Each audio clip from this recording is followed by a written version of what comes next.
Bon, comme un niveau ya ko comparer même Alia, koloba que mère Alia a l'équipe Kofi na makambu. Mère Alia, moto sali Kofi, vous imaginez na point de komi. So bolobi boy, maman Sylvie ma pata bolobani. So bolobi boy, ba maman mi da bolobani. Ata soki yenda pesa ki makamu. Mais lokola moto ayembaka, moto toyebi ke star, ezande Kingan, ezande Kofi, ezande JB, ezande Feregola, ezande Inosu. Lelo batu bazo sa lelo jalelo. Si okoma na age ya Kofi Olomide, batu bazo sa lelo ba jalelo, ba okoma ba koko. Et ko permettre bango lisusu ba sala jalelo tie. Rivalité na monde de musique. C'est normal. Nani aleki nani nani aleki nani. Mais lelo to komi komona lelo. Eza na mutu moko te akote lema. Ba kulutu na biso ya presse bokenda wa. TikTokers a comme un monopole. Il y a 100 000 personnes na live. Moutou na moutou a fait sa vie na ye concernant Caleçon. Tout ce qui l'autre, il y a artiste légendaire le col a Kofi Olomide. Il y a un moutou mon côté à télémi. Toko signaler papa Joana Azate. Et qu'est-ce qui est plus grave? Vous prenez des parties plus forts. Il y a pas live Joana. Beaucoup mieux que partager en gros na ba compte. Na ba faux compte, na ba page Facebook, ba misusu ba enregistrer, ba chaîne na ba YouTube. Pour faire ça respect na ba musicien. Aboya na mwasi na ye, bazala na mwasi na ye, ya yo na kati ezani. Tango balingana ki, tango bakendaka na hotel, tango bakendaka na bandako, tango bandaka ba love, yo zalaka wapi. Ça fait combien de temps? Bozo lobe la carrière et inosobité. Mais vie privée ya musicien, bozo yango liboso, bo pesa respect na ba musicien. Qu'est-ce qui se passe? On fait sa place ya artiste. Innocent Zandoki, innocent Zaboye, innocent Zaboye. Yona agi ya innocent, okoka ko sala makambo innocent sali. Na agi ya innocent, bébé oyo yaza. Au conseil la makambo ya asali innocent ne mozo telema o vimisi tolo o vimisi mapeka na yo o éviter que innocent à cause de la table on a mis ça. Les étoiles, bonsoir mes abonnés, j'espère bien que vous allez bien. Bisope tozali bien na ngolo atata Nzambe to pesubinombo de ba étoile nanga ya monde entier ya JK TV News. En tout cas nalingaka bino pe bolinga nga mingi parce que o biso tozali eza pona bino pe bozali pona biso. En tout cas bola mo l'équipe ebele ba partage pe ba conseil ezali ebele. Toza ba tout temps musupe to sietaka, toza ba tout temps musupe to beta maso to beta mabaku, mais le collabozala na biso na parcours oyo to la sera toujours que on est ensemble. Et biso pe tout ça en sorte que attends bondi à gauche à droite toi toujours to pesa bino basango. Alors na pe simbote na bafani ya mopa o mopozi, na pe simbote na bafani ya mamasi, na pe simbote na bafani ya tigre molodoy, na pe simbote na bafani ya Feregola oya sali ko bongisa mama na mubange ya concert, na pe simbote na bafani ya Fabrigas le maestro, pourquoi pas Wata. Pourquoi pas ba musicien basé belé parce que Congo ezali ziba OTJK oponaka na ponaka te. En tout cas na pesimboti na ba musicien bazali kosala lolendo pe lokumu ya mboka na biso na pesi bango bote pa nyonso bazali. En tout cas sans plus tarder tokota na mama na likambo na biso. Mama likambo na biso ya lelo e comme ma biso plus loin to mekana ko kanisa avenir ya musique na biso. Tomeka kokanisa avenir ya musique na biso. Na pozo exemple ya Kofi Olomide. Na mois de juillet Kofi Olomide azali kokokisa 69 ans d'âge. Yaya na ba pays mususu s'occuper ye moko alingaki akoka kobeta su musique te, akoki kozala na scène te. Akoki kozala ka baoba ya Afrique to baoba ya monde entier. Na monde de musique. Tozui ba wera sonne tozui ba JB. Batikali ba icône ya musique ya mboka na biso. Batikali peza ba icône ya musique ya mboka na biso. Cela veut dire que batikali penza monument, base, fondation ya musique na biso. Quand on parle de Ngwasuma, tozali komona bandeko na biso ya wenge. Tozui bango tolongoli bango. Pourquoi on a bandé na Koffi Olomide? Parce que Koffi Olomide za baoba, Koffi Olomide za nzete, Koffi Olomide za moboko, Koffi Olomide za légende incomparable. Y compris Jibem Piana, y compris Werason. Mais tant que tolongi na monde wana, tozo zwa bandeko na biso lokola ba Ferregola. Tozo zwa bandeko na biso lokola ba Fally Ipupa. Tozo zwa bandeko na biso lokola ba foi brigade de maestro. Parce que ça bandeko bazo nager déjà na ba 40 ans. Ferregola ça déjà na 50 ans. Si je ne me trompe pas. Ceux qui 50 ans kokite, c'est gazo qui est déjà 50 ans. Cela veut dire que bandeko na biso wana bazo zonga simate. Bazo kende kokola. Luyenge pe moi sentiment eza lelo ya ba fanatique elemba. Ba fan ya lobby ba kokoma ba père. Ba opema. Bozo kandisa en dehors ya bato bino bozo tombola tozu inosbi. Ya solo ya zali mwana muke mais azali na katikati ya mikolo. Parce que musala na ye ezali monene et tomboli ye na age na ye et memi ye na niveau moko na ba mikolo ya kilelo. Mais to longoli bato na tangi kombo bozo kanisa na modelo bozo kendele na monde de musique na modelo bozo tika n'importe qui à kota à s'intégrer na ko dénigrer ba musicien bozo kanisa ki to kozwa relève ya musique na biso. En dehors ya kombo ya bato na tangi même wata azana ba 40 ans. En dehors ya bato na tangi la famille. Nanyo ya kozwa relève lelo na monde ya musique. Nanyo koloba ki abimi. Tozo mona na Nigeria ba artiste bazo bota maloko la mayebo. Côte d'Ivoire baptiste bazobota malokola mayebo. Congo etikali na haine. Ngana za mutu akingandi na tikali mutu akingandi. Kingandi na ko détruire yeti na suka. Lelo to komi komona ba réalité comme leka et comme ko dépasser même ba niveau. Lelo ba to ba préférer na bango ba kota na ka leçon ya musicien que bata la musicien. On est où? Lelo batu ba préféré na bango bakota babuka porte ya musicien bakota na chambre batala makambo sala na mwasi na ye azana basi combien azana bana combien lelo avenir ya ba musicien et comment dépendre na ba chroniqueur avenir ya ba musicien et comment dépendre na ba tiktokers. Ça c'est quelque chose ezo sala nga somo na otala ndenge culture mboka na biso ezo dinda culture mboka na biso ezo kweya culture ya Kanabiso ezo sala somo. Vous imaginez quelqu'un comme Koffi Olomide azana tan lelo yo musicien soko fandi osa la rivalité na ye te oza muto soko fandi peu importe ma bena ye peu importe mutema ma bena ye peu importe o nyonso asa oza muto fandi olobi o azaba oba. Il faut na kende ko senga ye concert asali nini po asala bambula ebele na scène asali nini na age na ye o azobeta musique yo lelo bato ba osala lelo jalelo oza sur na age ya Koffi Olomide bato ba osala lelo jalelo. Point d'interrogation. Lelo bato bazosala lelo jalelo ti okoma na age ya Koffi Olomide bato bazosala lelo ba jalelo ba okoma bakoko et ko permettre bango lisusu basala jalelo ti rivalité na monde de musique. C'est normal. Nani aleki nani nani aleki nani. Mais lelo to komi komona lelo. Eza na mutu moko ta kotelema. Bakulutu na biso ya presse bokenda wapi. Bayaya na biso ya presse ya chronique musicale bokenda wapi.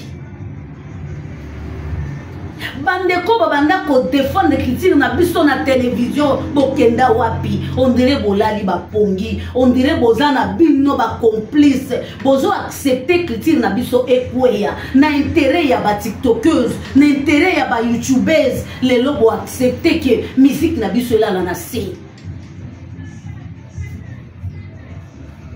TikTokers a commis un monopole. Il y a 10 000 personnes na live. Moutouna moutoua paie sa vie na ye concernant Caleçon. Tous ceux qui l'autre, il y a artiste légendaire le la Kofi Olomide. Il y a un côté à télémi, toko signaler ma page à Zate. Et qu'est-ce qui est plus grave? Vous prenez des parties plus forts. Il y a pas live wana, beaucoup mieux partager en haut, n'a pas compte, n'a pas faux compte, n'a pas page Facebook, bah me sous ba enregistrer, bah chaîne na ba YouTube. Tous un monde d'intérêt, n'oubliez pas. N'a chaque émission na salaka, na salaka na moi partie na zoaka, na zo poser des questions. Or, bateau n'a tangi de bandeli ya musique. Imaginez-vous les lots. Bateau n'a bazate. Clitiri ya mboka na bisiko za wana. Quand est-ce que tu remona? Ba panzi sango to ba chroniqueur ba fandi ba lobi. To sala débat pour na hippodrome. To sala débat pour na mubanga concert faire gola sanango. To sala débat pour na mubanga concert fali pour passanango. To sala débat pour na mubanga concert wera sonne ngama makanda papa l'exaucé azanango. To sala live pour na soutenir concert il y a une subi quelque part combien nos grandes sœurs ba petite sœur na biso parce qu'à l'époque il y avait que nos grandes sœurs. Biso to bando fanda na TV, tozo tela bango bazo sala, bazo animer ba musique. O ezo kotombola. Donc culture na biso. Bayaya ya mibali, bayaya ya basi bokenda wapi. Kulutu Jean-Marc. OK, yaya okenda wapi. Ya mami ilela ya na biso. Toyebi ke ozana kacha makamwe belé ma grande sœur. Modèle nanga, nyonso nanga. Na copier nanga pa ya mami. Non, on a photocopie à part côté originalité na ya koloba mais na ndenge ya musala na za photocopie ya mamili baya na biso polémique ezalaka nana expliquer biso na période ya JB Piana muto ayanga ko finga mama Sylvie Mampata oui quelques bando qui bazaki na ba image batu batia bangoka mais soko sali à mon époque. Je crois que baotia yo doba baopanza yo mike lokwa banzete. Ce que on ezo le kalelo et le kana na période ba JB c'est que batu bakufa ba famille bakufa bana bakufa mabala ekufa nyonso ekufa. Comment vie privée ya ba musicien et kozwa en plein koleka actualité musicale ya ba musicien lelo bokaboli ba famille ya ba musicien bino batu oyo. Ce n'est pas de votre faute. Le problème est ali culture ya mboka na biso ezo dinda. Culture ya mboka na biso ezo kende. Culture ya mboka na biso ezo sous na place té. Nous avons laissé la place à la haine. Nous avons laissé la place tribaleuse mais dans le monde de la musique. Tu es quelqu'un d'un tel, moi je ne peux pas t'aimer. Imaginez Bassia ba musicien, bazalaki ba incognito, lelo Bassia ba musicien, ba komi ba vedette. Bokomi si bango ba star, bokomi na niveau ya ko comparer même Alia, koloba que mère Alia aleki Kofi na makambu. Mère Alia muto asali Kofi, vous imaginez na point komi. So bolobi boy, maman Sylvie Mampata bolobani. So bolobi boy, ba maman Mida bolobani. Soki yenda pesa ki makamu mais lokola mutu ayembaka mutu toyebi ke star ezande Kingan ezande Kofi ezande JB ezande Feregola ezande Inosbi atana respect ya musala ya mutu wana obina na mariage nzembo akofite oyamba ba bokilo na yo o fête anniversaire na yo na nzembo akofi ofuta droit d'auteur te azwa temps ya kosepelisa yo azwa temps ya koloba ke nona sepelisa yo lelo ba artiste baza suna valerti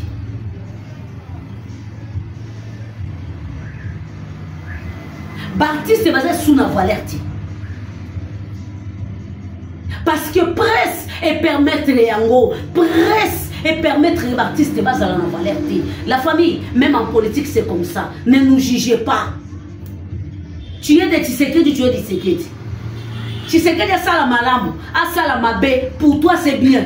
Tu es de Kabila, tu es de Kabila. Intérêt à peuple les a souté. Na minute on a vu centre ba musicien tout na en place. To raisonner nan. Bokoya na ba commentaire, bo fingi musicien oy. Bo fingi eza bien, eza haine. Rando musical les a autorisé. Ya monde ça que actualité ba musicien e betama. Ya monde to lo ba boy. Ko fia ko tika la actualité seko na seko parce que yo na ye bo permettre que azala toujours na actualité parce que muto za actualité te balobi na qualité mais na lingi bo bête actualité ya koloba remix na ye kuto aucho bimisa we bête na muti kinga du kuto bimisa ki yaya voilà rivalité musicale voilà ki bombanda ya musique au moni batu bazo beta na makofi balobi kinganda le kingani mais soki toke na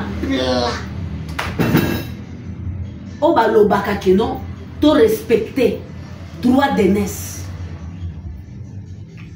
qui fana quit to tchena mupanzi hypocrisie to tchena mupanzi nani tokoki ko comparer na Kofi Olomide ata na minicho ana succès soki atelemi nzamba atelemi simapata mbule lingaki beta mbule lobi ko beta te na kilelo na 2025 2024 2023 azana succès opesi mbwa boyi ayebani mokili mobimba tolobi mbo pourquoi na tango tokenda koluka misala bandeko to sala ba interview ba gauche à droite pour toluka misala la famille elo ba liboso ba kulutu ba bandaka expérience faite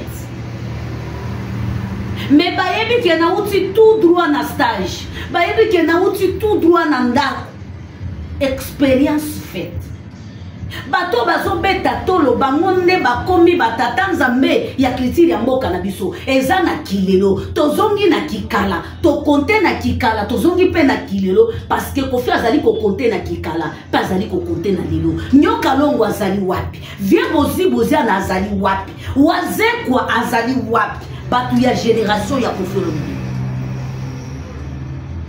pourquoi actualité na bango ebeta kati je crois ce que ça nyoka longo teza jusqu'à oya utaki obala moi si à 25 ans mais yazaka mukole pas Kofi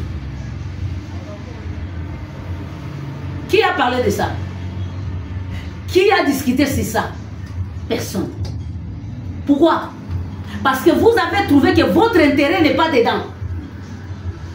Même si au kolobela yango mutakotala yango asate bo pesa place ya artiste innocent zandoki innocent zaboye yo na agi ya innocent okoka kosala makambo innocent sali na agi ya innocent bébé oyo yaza okosala makambo ya asali innocent tine mozo telema ovimisi tolo ovimisi mapeka na yo oyebi ke innocent akoza la ta mwana na misato même na bana na yo boti tinde mozo tele mozo gang parcours innocent bandi o baloba pe na mwana bayiba bo mwana eza innocent ayebi tende babeta kanzango akoma koleksango na comédie akoma koleksango na répétition po azaka humoriste côté moko boye kibo mwana na yenda kibo mwana ntsuka na ye ekoma kolekana na kati ya kosekisa parce que aza bébé mais na ki bébé na ye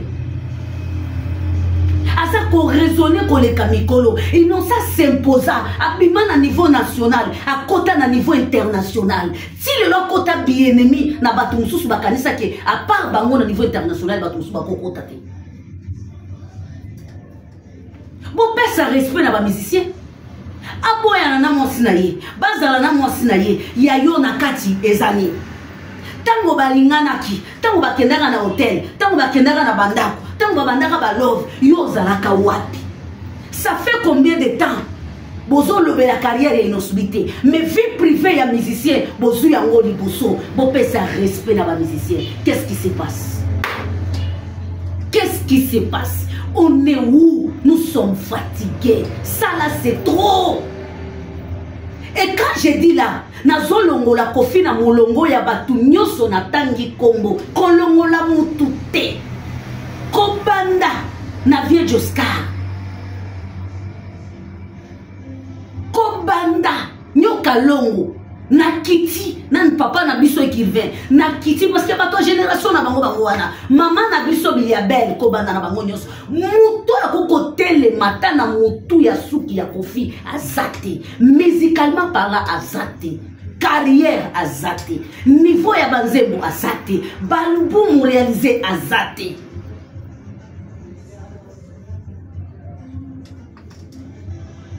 makoki wana pe courage bozui wapi ya kobebisa culture na biso ya mboka.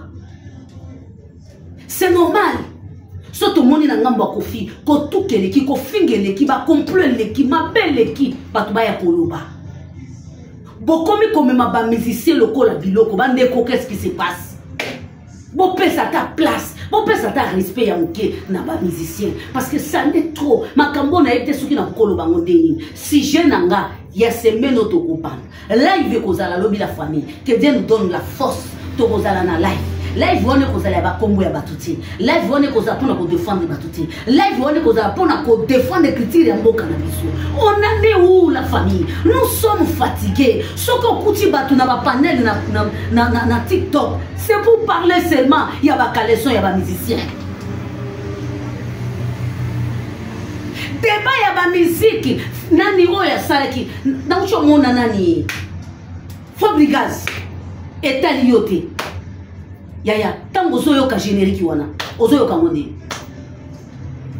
fanatisme loin polémique musicale musika tango zoyo ka générique wana ozoyo ka ngoni nani asa zu ya lobimbo na pelisi live nanga na zu générique wana na che na zu ata papa mopimba na che to beta to yoka bo mata bo pesa ba vie so moni ke la vie na lekana na français salango na français so moni ke sali na lingala salango na lingala batu nyonso ba sepela permettre ta batu ba pelisa ba caméra ba bina kata mo moso ya muke bozong sa culture ya mboka na biso musique ya mboka na biso ekufi eza faute ya ba mayebo ya ba chroniqueur bazo bota na liti eza faute. Et puis, ce qu'on a la logique dans le monde, il y a presse. Parce que YouTube est presté, ils ont presse en ligne. Ce qu'on a bazotou na ba journaliste, batunaka, des véritables journalistes, batiaka bango mopanzi. Presse en ligne, batiaka bango mopanzi. Excusez-moi, nazo dénigrer mon touté, j'ai dit la vérité. Mutu moko te ya presse en ligne, akoya kotombola mapeka, nazana carte ya boye, ozwaki yango na mafia. Kende ko défendre carte wana, place o ba défendre la carte. O ba pesa ka mutu carte ya mérité, kende ko présenter yango. To pone belé ba kima na ba tribunal. Batuni oza journaliste. Journaliste à chaîne YouTube. Ok. Oza na carte na yozo la kisa. Ok. O bimisi carte ya chaîne. Oyo carte oyo e banité. Bimisa carte soto ba lebi. Ozwaki ya mondeni okomolia mono. Nazwaki ya mona fille d'ici. Awa to yebi à l'époque. To bando zongo na bureau ya nini. Mais lelo comment obeta to naza journaliste. Nini boye yebi ngai. Oyebi pe kosala différence entre animatrice na journaliste. Bisonyo so buli yeke kamata kende zonga ba journaliste. Tondimi yango to accepter. Bisonyo so stokoti na YouTube. To komi pe ba YouTubers. Quelque part to komi pe ba analyste. Po ba yamba biso pe na ba chaîne to sali ba analyste. Bozom sacrifice la mboka na biso. Mwana ya Koffi Olomide. Depuis papa na ya annoncé concert. La grande Minou. Azali ko sala promotion ya papa na ye matin midi soir. Azui banzembo ya papa na ye. Eloko wane zelo ko kotombola. Ache. Mais loko wane koma ki mafinga. Jusqu'à ce que boke kozwane longi ya mama na ye bo bambi yango d'internet. Donc nyoso na minute muto akosala, il faut avi ebima na TikTok. Nyoso na minute muto akosala, il faut avi ebima na YouTube. Nazo sukisa message nanga pona opesa boy. Nyoso pe nazo condamner ba musicien. Accès ebimi pa na bango. Parce que muto ebi déjà que afingela yo mama. Oza musicien afingela yo mama. Afingela yo bana, afingela yo mwasi, bon matin na miniature. Voilà courage. Il y a quelques pardons pour quelques secondes. Au bengaye, au pesaye. Place Mousili Sivolaire. yango wana yeba ke soki ya lobeli yote mutu mususu akolobela parce que oza star lelo basi ya ba musicien bakomi na maloba basi ya ba musicien bakomi na maloba pe bakomi koleka selo bango bakomi na succès koleka ba musicien place ya musique eza o batu natangi na musique o bakombo natangi lelo soki bazate nani akozwa bato ya commandement ya culture ya mboka na biso awa bino bozwi charge ya koboma culture ya mboka na biso awa bino bozwi charge ya koboma merci na bino j'espère bien que le message est connu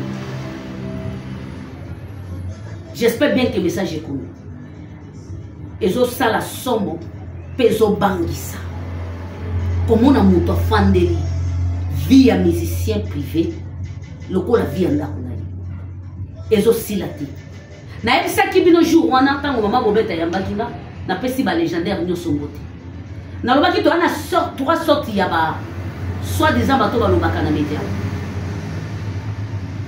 ka mwa makambo areboye awa eza na bato bayindisaki makambo ya kofi bomoni teke bato wana bazwi makambo ya kofi badepose mbala moko bakoti na makambo arebo sikoto mi pose question eza mpona intere ya bato wana to eza mpona baintere na bango na ndenge nayebi rebo akotinda mutu wana te akotinda mutu wana te kende kodefendre nga jamais de la vie ata na ta wana te jamais donc tali que non aminicho oyo ekosala actualité tika na déposer oyo voilà votre vie et puis bamisicien bazali ko permettre yango merci beaucoup on se retrouve demain je vous aime je vous adore mes étoiles tozongisa culture ya mboka na biso to penser que soki bango bake kofi boyoki ndenge alobi sel bato baana esprit sel bato bavivraka na molimo nde bakomprendre message ya kofi alobi ata nakufeli na poto ata nakufeli na afrika place nyonso na kokufa nzoto na nga etumbama oyo akomprendre message wana te aokomprendre yango te elingi koloba nini ana besoin ya ime moko te asalela esprit na ye ebiso nyonso toyebi ke na monde molimo so batumbi yo wana droit ya konaître te epuis moto ana accès pembeni no lisu te ayebisi testament ya motu nyonso yango wana moto ayoki ça veut dire que atoke kosala magie ya modèle nini atoke kosala ndenge nini okozwaka jamais kofi lisusu na mboka oyo ata toleki ba 100 ans ata toleki ba 200 tokozalaka lisusu te mais tokozwaka lisusu kofi te histoire ya kofi etikali génération à génération je vous aime je vous adore on se retrouve demain bye bye